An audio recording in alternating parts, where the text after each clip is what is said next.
Hello, I'm Steve McCaskill, editor at SportsPro, and I'm here at Sports Interactive HQ in East London. I'm joined by studio director Miles Jacobson. Hello. Thank you very much for joining me. This is a wonderful place to be for me. I've been playing Football Manager and its predecessor for 25 years now. I remember playing or seeing even the Championship Manager magazine, which I think I had every issue of. I love that mag. It was brilliant. And we were the first game to ever have their own magazine as well. It was my first interaction with the original Championship Manager, and that was a bit of a culture shock for me. It was around the time of just before Championship Manager 4 after CMA 102, and I was like, oh, I can't wait to play the first Championship Manager. And it was a very different game. It shows how far things have come since. We've definitely, that was, did that even have a 2D pitch at that point? It did not, no. No, it was just text only at that point. Yeah. So, and compare that to the game that you've launched this week, which Football Manager 2026.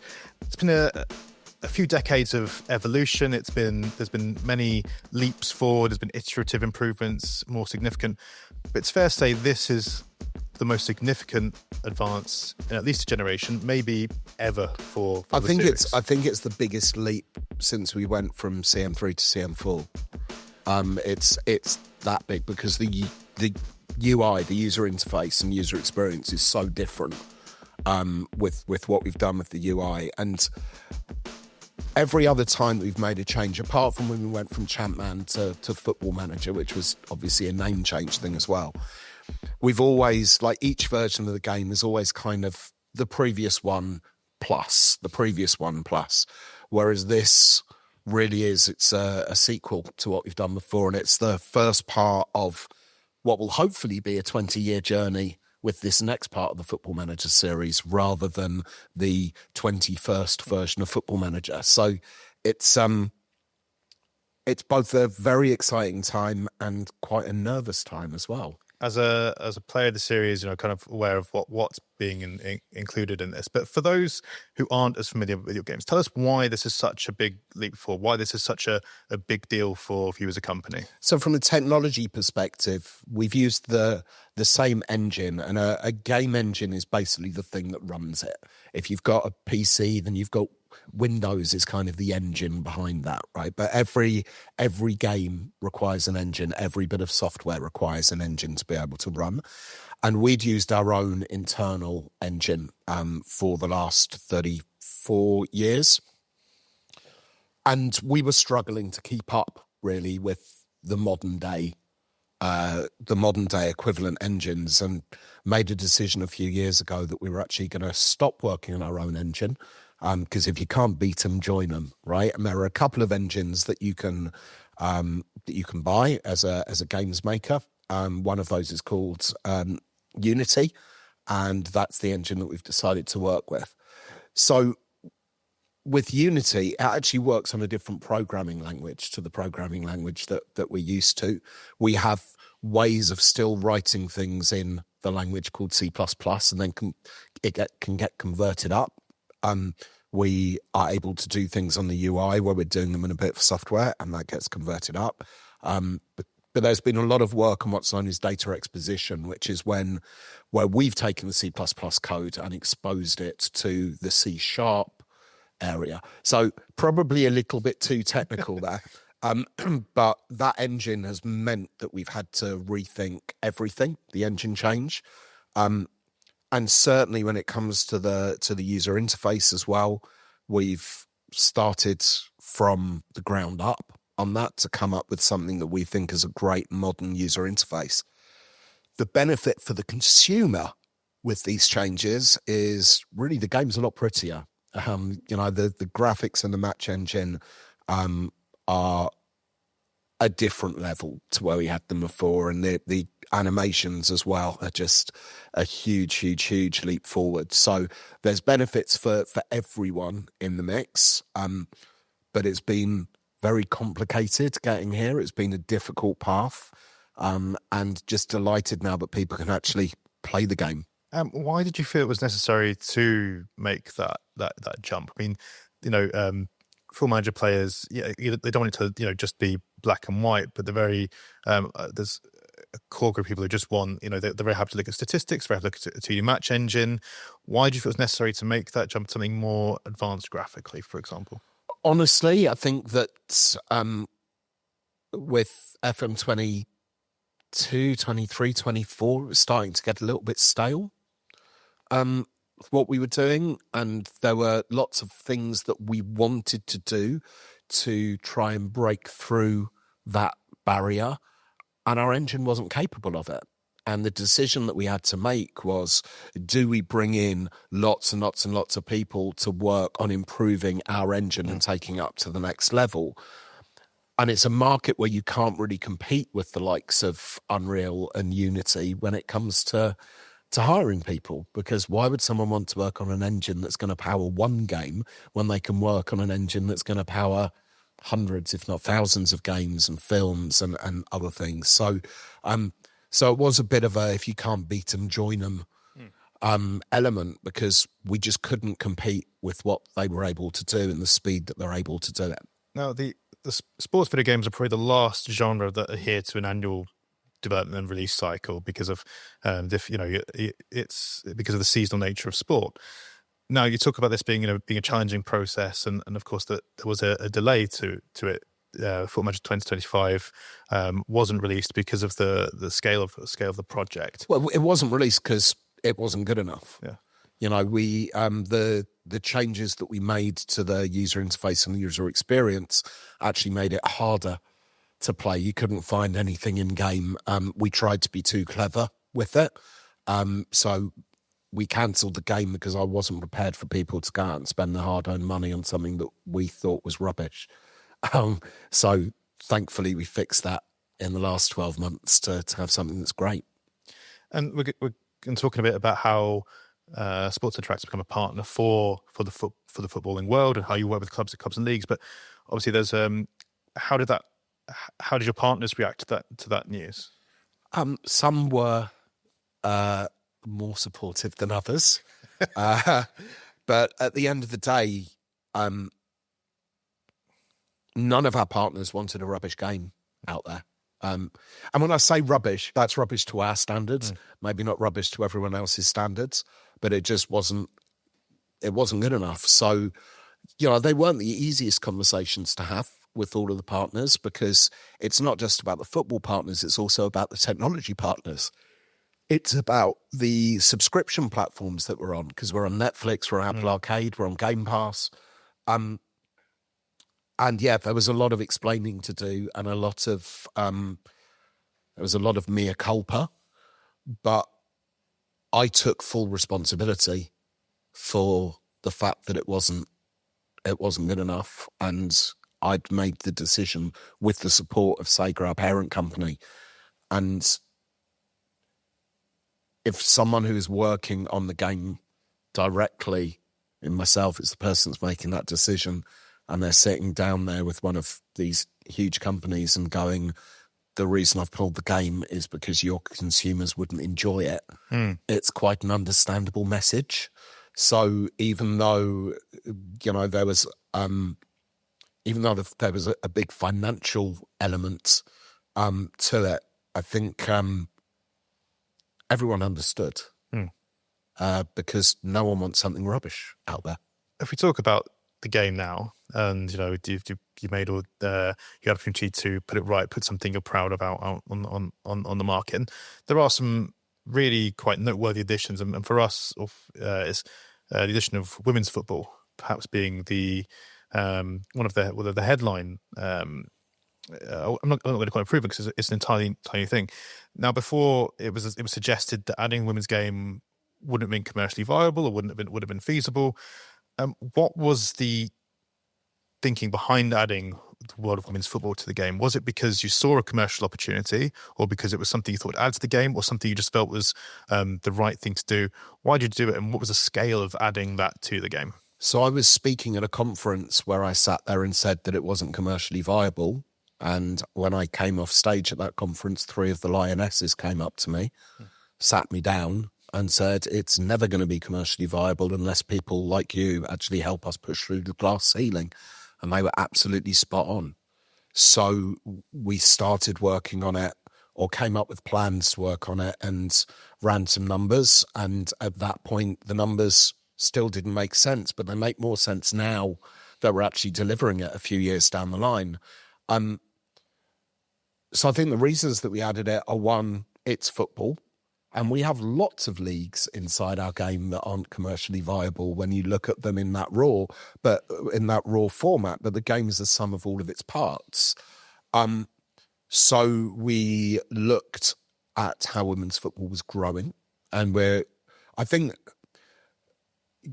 from our perspective, it's definitely become a lot stronger commercially now than it was back then. I think there's still a lot of room for growth, in the same way as there's a lot of room for growth for many of the other leagues that are inside the game. But for us, it's really about consumer choice. Our games are played for hundreds upon hundreds upon hundreds of hours on average by people. And everyone always wants more to do. So we've added more men's leagues this year. We've also added 11 countries' leagues on the women's side of things, most of which are licensed, so that we can be part of the solution rather than part of the problem, and also give all of our players more choice when they are playing the game, and hopefully be part of the journey and accelerate the journey for women's football to be even more and more popular. I mean, on the international stage, it's popular as the men's game in a lot of ways, in a lot of countries. League-wise, there's still a way to go, but I think we'll get there. As you know, Football Manager has had a very strong impact on fandom, whether it's awareness of global football, whether it's how we talk about tactics and statistics. It's made that very mainstream and very, very cool in a way, even before data was cool, where people talk about it in Football Manager. And do you think having women's football in Football Manager can have that impact on the women's game in terms of how people talk about it and understand it more, because they might be playing managing a women's team and understanding more about the players, understanding more about the various transfer regulations or competition structures? Is that something you think could happen? So I don't think I can be the person that judges that. I'm told by women's footballers and people who work in women's football that is the effect that it's going to have, and I hope that they are right. But I still find it, odd's the wrong word, it kind of freaks me out a bit, the effect that the game has had on the football world, right? When Ov and Paul Collier first started working on this game in their bedroom in Shropshire, they weren't expecting it was still going to be going now. When I first got involved a few years after they started it all off, they met me and I became involved as well. Didn't think that we would grow to the size that we have. So as far as I'm concerned, I'm a short bloke from Watford who makes a game for himself, and it just so happens there's a few million people who like it out there, and football clubs have started using it. It's massive props to all of our researchers around the world, our research team here, the business development team who works so closely with clubs. But there are now, on the men's side, or in fact, with some cases it's men's and women's side, but there's 40 clubs now who license our database from us to be part of their scouting network, which is one of those life imitating art things ad infinitum. So I know that you've played the game for a long time, right? So we have a meeting room here that I call the data errors room, but everyone else calls the legends room, which is the players that we got wrong over the years.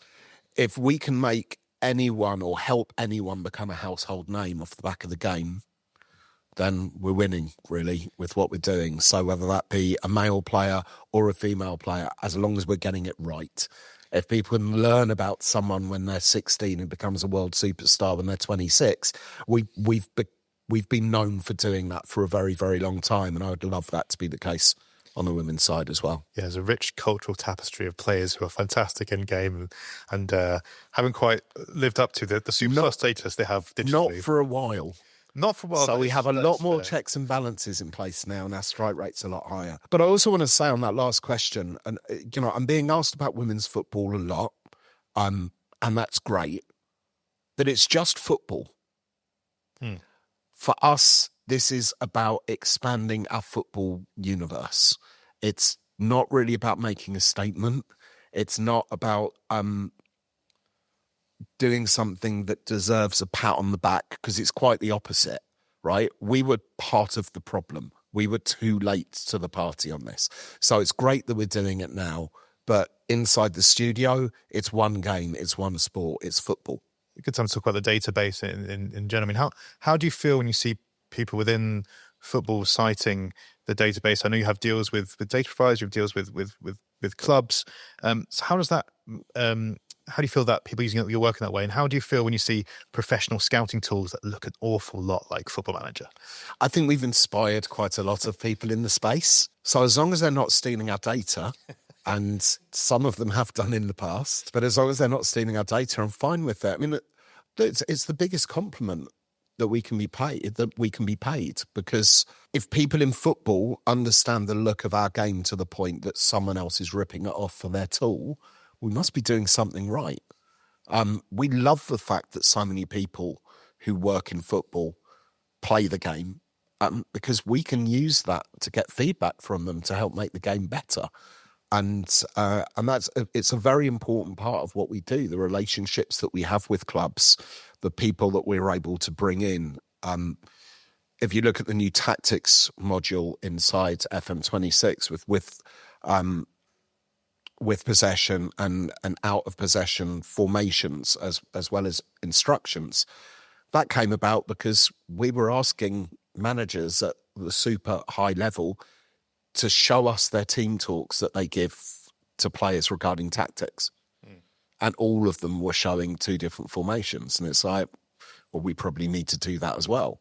So whilst we have helped on the data side of things over the years and help popularize the data side of things inside football, we also get help from the football world to help make our game better for all of our consumers. So it's a symbiotic relationship. I believe that's the right word. Is it? It is the right. Is it? You're the journalist. I'm the idiot from Watford. So you can say whatever you like about me, but I don't mind being called a journalist.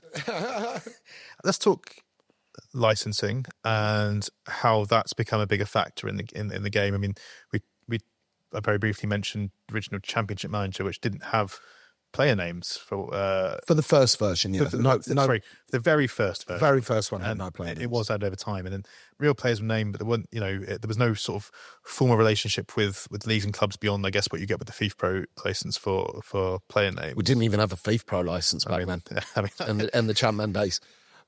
I think it's fair to say that football licensing has grown up quite a lot because of video games, not before video games. I think that's definitely fair when you look at the other big title in the industry. They almost... you can talk about them with friends. Oh, wonderful. I mean, they effectively created image rights.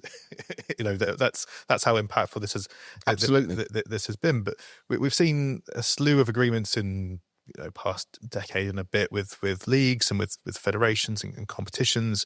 There was UEFA, the other club competitions. This is the first game in the series to have the Premier League involved. So why has that become more of a thing? What do these official partnerships give you? What do they give the properties in question? Why has that become important when perhaps it may not have been in the past? So I think since we've had player pictures in the game, it's become more important for the consumer. I think it's brilliant to be able to be giving back to football as well, rather than using the law to be very careful about what we were doing. We'd much rather be working with people, working with the Premier League. I think the reach for the Premier League announcement on Football Manager was the biggest reach that we've ever had on a trailer that we've ever done, right? Because we're able to work with the league, we're able to work with the clubs. I was looking through the trailer and I'm having to pause it because of the amount of talent in there. It's just absolutely bonkers, and these licenses give us the possibilities to work with players in that way. So it makes it more authentic for the consumer that's playing the game. And with something like the Premier League, you spoke about EA earlier and EAFC.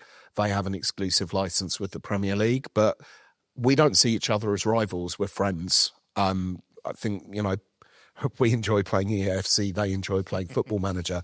So they've actually carved us out of that. So they are the official football game. We're the official football management game of the Premier League. And that's how we've been able to get all the women's licenses as well, which EA had exclusives on. Where they had exclusives, they were prepared to carve us out so that we were able to get those licenses as well. So it's a good way of... we're not necessarily working together, but we're not stopping each other from being able to work. So it's brilliant. We're working with more leagues, more licenses, more clubs. We actually believe we picked up a deal this morning, and now got to work out how we get it in the game in time for launch, because we're doing this interview just before launch. But long may it continue. We want to be as authentic as possible. You have your sphere of influence. I think it's fair to say, and that's one thing I've seen recently in license agreements. It's no longer the totality of one going to one company, because there's different routes, different channels of engagement. Yeah, I personally hate exclusive licenses, and we try not to do them. I think it needs to be the consumer who chooses the product that they're playing, but that's just a personal opinion. I mean, as a consumer, I would agree with that, and it is something I think has been recognised with the industry that it's not the most efficient way. And to that end, I mean, how do the organisation see you as a channel for engagement? Because you have a very engaged, very loyal fan base that spend, as you say, hundreds of hours in this game. That's an opportunity to reach these fans, or at least get them with their intellectual property. So, I mean, is that a view shared that they do see you as a channel engagement, not just a revenue generating exercise? Well, as part of the authenticity that I speak about, we also try to make the club as authentic as possible. So even though we don't have real stadiums inside the game, we have advertising holdings, and we are using the adverts from the partners, from the sponsors, where they provide them to us. So that is definitely of commercial benefit to those clubs and to those partners, because the eyeballs that are seeing them the whole time are, as you rightly say, huge. I mean, we've got 2 million unique players every month. There were over 20 million people who played FM24, and the average playtime on the PC game is 550 hours. So that's a lot of time spent playing the game, looking at this stuff. There are definitely benefits for both sides. I think some leagues and clubs get that. Some leagues and clubs don't. But it's always funny when we get partnership proposals from football clubs and they list in there the media value of being in Football Manager for their club when they're pitching to us. We're like, maybe you should have thought about that a little bit more. But the clubs that are doing that are the smart clubs, and the ones that just go, yeah, whatever, they're the people that should be doing it, because being an FM and being an EAFC is brilliant for any brand. It's interesting you're able to get those metrics quite easily because of the modern nature of game platforms, being on, if you're being on Xbox, being on Steam, being on etc. You can get a lot of that data as to how fans are using it, I suppose. Yeah, on every platform bar one that we're on, we can get whatever data. So, and that helps us design the game. I have a dashboard that has key data on it. We also have a business intelligence team here that I can turn around to and ask the most ridiculous questions, and they can find the answers to, including things like how many times have people pressed this button in game, and if they have pressed that button in game, how many times have they pressed it more than once, to get rid of the mistakes. And we use all of that data to decide what we're working on in game. So there were a bunch of debates about things when it came to FM26, because it's a new game rather than 20 years of games altogether. We had to make some difficult decisions about some features that we probably want in the game, but were going to be very expensive time-wise, and the decisions on those were all based on how many people have pressed that button, how many people actually use it. So we know that some people will miss certain features that may come back at points in the future, but we also know how many people will miss that feature. One game is something wouldn't have been possible, even 10, 15 years ago. It's brilliant for solving arguments. Because a lot of game design is done by gut. And gut is a very simple thing to argue about, because two people can have completely different gut reactions to something. Having the data to back it up kind of stops those arguments in their tracks. And you touched on it before about the relationships with Netflix and Apple Arcade. You have 3 tiers of Football Manager. You have I would call it the full tiers of console as well, I suppose. Yeah, so we have Football Manager Console, Football Manager Touch, and Football Manager Mobile.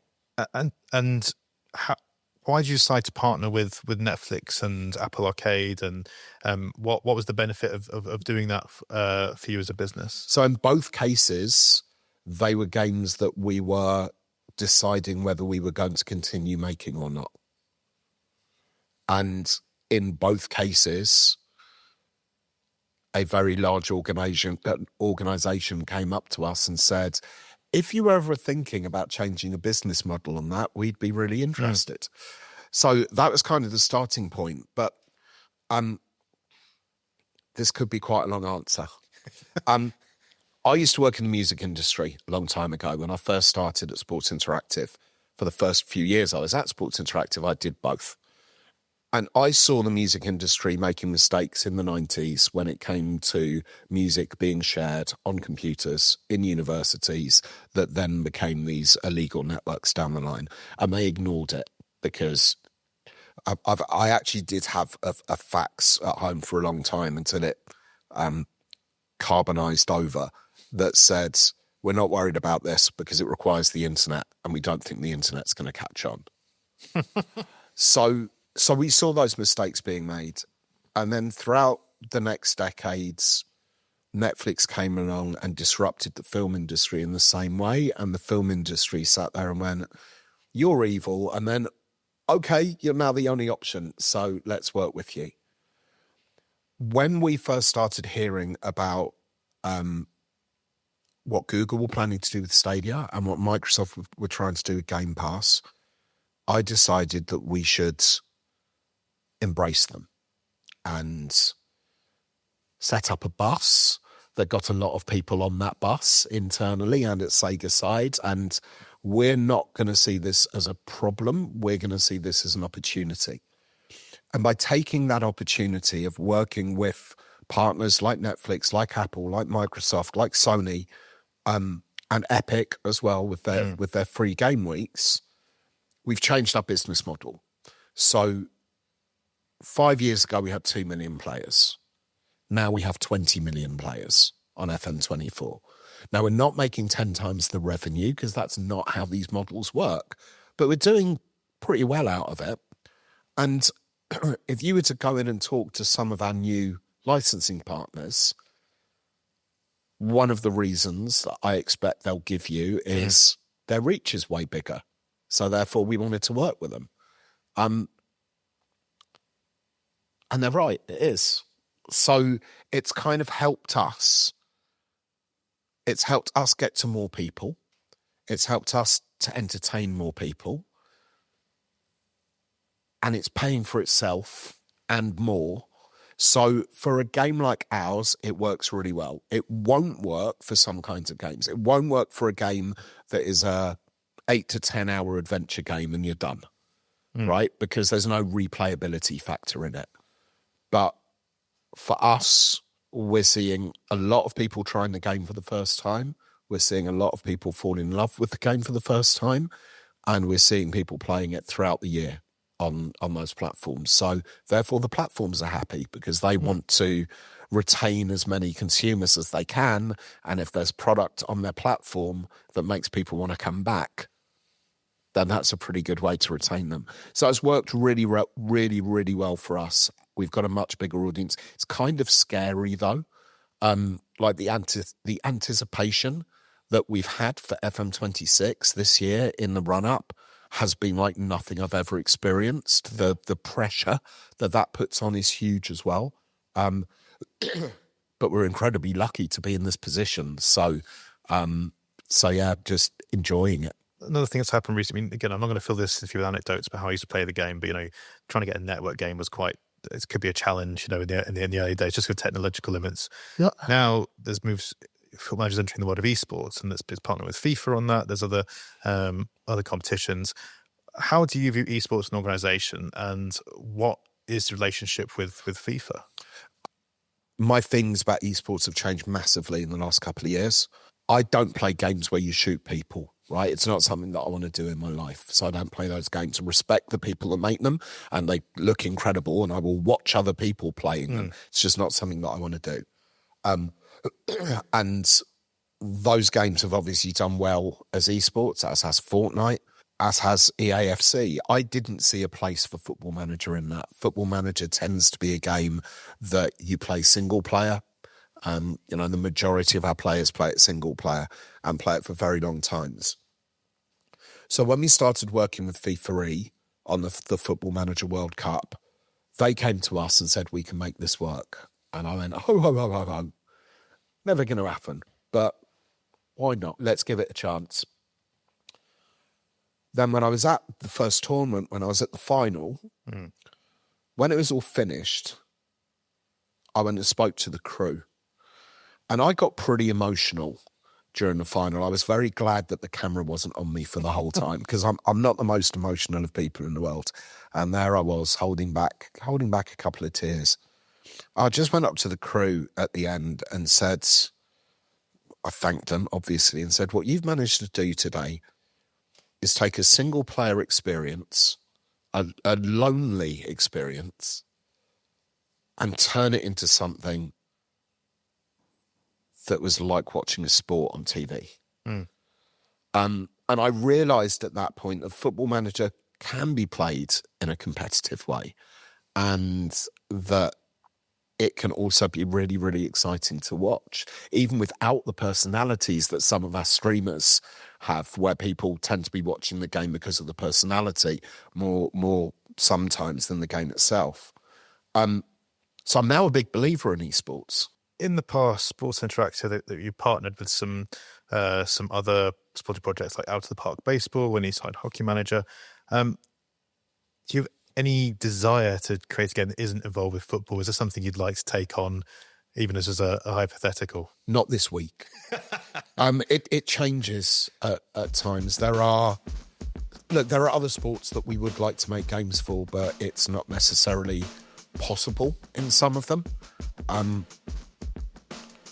But at the moment, we've got our work cut out to keep entertaining our 20 million consumers with our games, and FM26 is out there. Or, by the time the interview goes out, is out there. I think we want to sleep a little bit first and then start working on the next game before we start thinking about other sports. 4 games a year is enough, surely, for one studio to be making. On that note, I think maybe it's time, the game's out there, get yourself some sleep. Thank you so much for taking time to speak with us. Thank you.